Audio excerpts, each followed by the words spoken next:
Hi, Steve Roney here for Odds Blog. I'm trying to do the old Eric Sevareid thing. If anybody remembers Eric Sevareid anymore.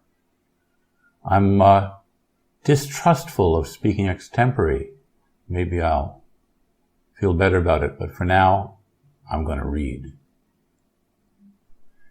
My columnist buddy Xerxes argues that the experts have been warning us of dire consequences from overpopulation, climate change, and the depletion of natural resources for centuries, since the time of Malthus. Just the other day, a new battalion of 11,000 scientists warned of dire imminent consequences from global warming. I quote, "Planet Earth is facing a climate emergency." Xerxes suggests it's high time we started listening. He is right that we have been hearing this for decades, even centuries. When I was finishing up high school, our biology teacher made us all buy and read Ehrlich's book, The Population Bomb.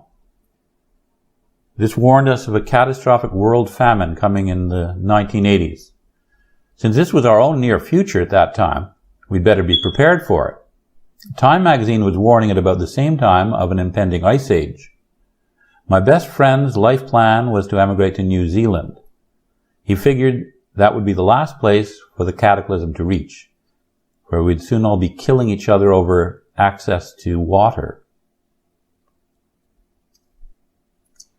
Let's cut to the chase. Every single such prediction of pending doom that was precise enough to be scientifically tested since the time of Malthus has been proven wrong, scientifically wrong. The experiment always fails. Instead, the world is substantially wealthier on the whole than it was in Malthus's time, or even Ehrlich's. So why should we believe the experts?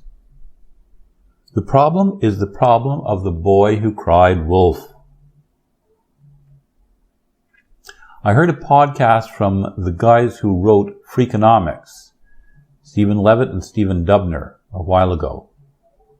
Studies they cite find that expert predictions in any field are usually wrong. They're less accurate than chance. You do better flipping a coin. Less accurate than if you ask the average man in the street.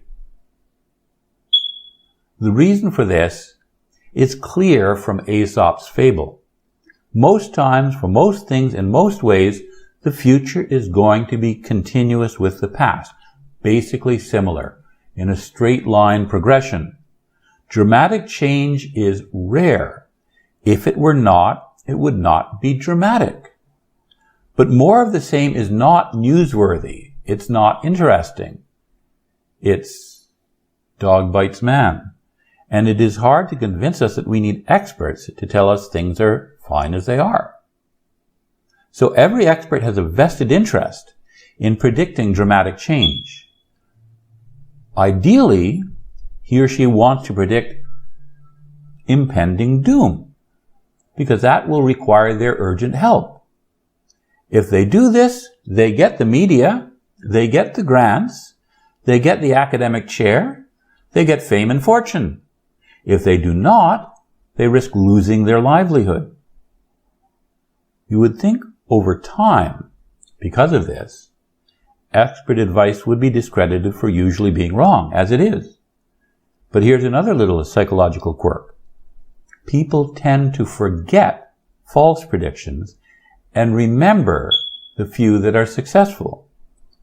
Again, predictions of dramatic change that did not come true are not very interesting or newsworthy.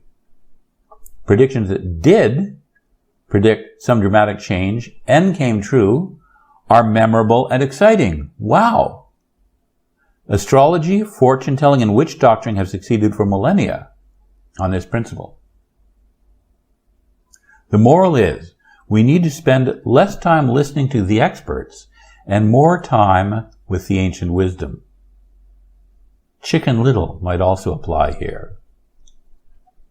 Thanks for listening. This is Steve Roney for Odds Blog, giving this YouTube thing a whirl.